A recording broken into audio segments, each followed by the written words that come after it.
Shalom, shalom, pessoal do YouTube. O título é chamativo, né? O assassinato de Jacó. Será que realmente mataram o profeta, o nosso patriarca, Jacó Avino? Bom, talvez seja surpresa para alguns, mas realmente tentaram matar ele. Não só uma vez, várias vezes tentaram matar ele.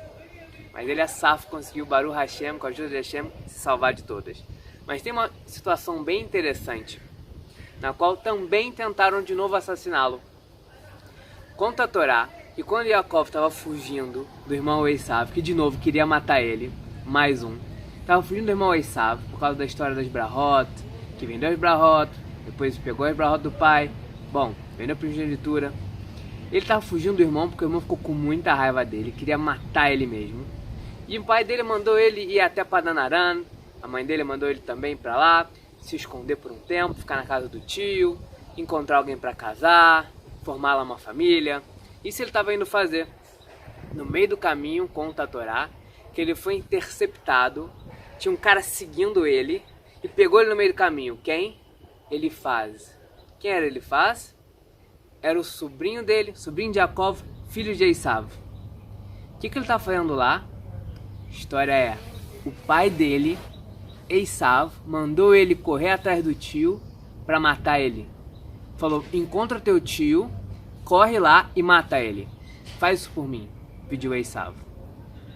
Chegou, só que a Torá fala que Elifaz, nossos sábios revelam que Elifaz tinha estudado a Torá com o próprio Yitzhak, com o próprio Yaakov. Tinha estudado a Torá com eles e ele sabia que era assur matar alguém. Ele tinha certos conceitos de Torá que entraram estudando com o avô, estudando com o tio. Só que por outro lado, ele tinha ali na mão dele a mitzvah de Kibud Avaim, ele resolver um pedido do pai.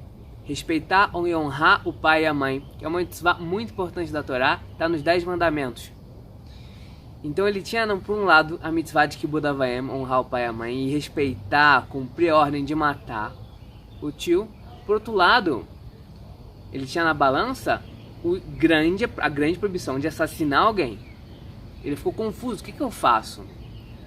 O que tem preferência aqui? Ficou confuso, não sabia o que fazer. O que ele fez? Perguntou pro próprio Yaakov, né? O que eu faço? Te mato ou não te mato? Yaakov, ele teve que pensar rápido, porque sei lá, não me mata. Não me mata, não pode. Não era isso não era essa a dúvida dele. Ele sabia que não podia, não me mata, proibido. A pergunta o que ele queria ouvir era, como é que eu posso então cumprir o que meu pai pediu e mesmo assim não cometer um assassinato? Como é que eu equalizo as duas coisas? Yaakov teve uma ideia, pensou rápido e teve uma ideia. Ele falou, olha, ele faz. O morto pode ser chamado, uma pessoa pode chamar de morta de algumas formas. A pessoa pobre, já que ela depende completamente das outras pessoas, que elas vão sustentar ela, elas vão levar ela, e ele está completamente dependente, ele em certo aspecto é chamado de morto. Então vamos fazer o seguinte, leva tudo que eu tenho, pega tudo, leva para o seu pai, e assim você vai ter me deixado pobre, e você vai ter me matado, porque nesse aspecto você é considerado um morto. Ele ficou muito feliz, porque por um lado ele podia cumprir o que o pai pediu, por outro lado ele não ia ter que enfiar uma faca em ninguém, e assim ele foi para casa feliz e contente, fazendo tudo que ele tinha que fazer ali, acreditando que ele cumpriu o mitzvah de Kibud Avaim e também evitou o Isur. Ponto. Aqui essa história interessante de Yaakov e Elifaz.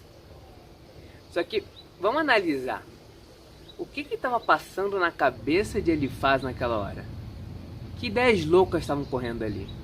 Porque é humano e básico, ainda mais dele que tinha estudado a Torá, que nenhuma mitzvah pode vir, nem que Kibud Avaim pode vir te mandar e quebrar uma outra mitzvah da Torá. Por exemplo, se chega o pai de alguém e pede para o cara quebrar Shabbat. Quebra Shabbat, come porco, Kibud Avaim. Não pode, porque o próprio pai está obrigado a cumprir as mitzvot da Torá. Então não pode mandar o filho ir quebrar ela. Muito mais quando é algo yarek velo yavor, algo que você não pode quebrar, uma proibição que você não pode transgredir, mesmo à custa da sua vida, como por exemplo homicídio. Então aqui era óbvio, para quem estudou uma meia palavra de Torá, é óbvio que honrar o pai e a mãe não pode nem ter nem a hipótese de levar alguém a cometer um assassinato. Vou matar Yaakov porque eu vou honrar meu pai. Isso não é Torá. Elifaz sabia disso. Então, qual foi a hipótese? O que estava correndo na cabeça dele? Por que ainda estava difícil para ele, a ponto que ele teve que perguntar para o próprio Yaakov: Yaakov, o que eu faço? Eu não consigo decidir. Por que estava tão difícil essa decisão para ele? É uma balança simples. A própria razão humana e lógica vai te falar isso. Nem precisava chegar nos sábios da Torá ensinando. É algo básico. O que estava tão complicado para ele chegar a uma decisão? A resposta, pessoal, é a seguinte.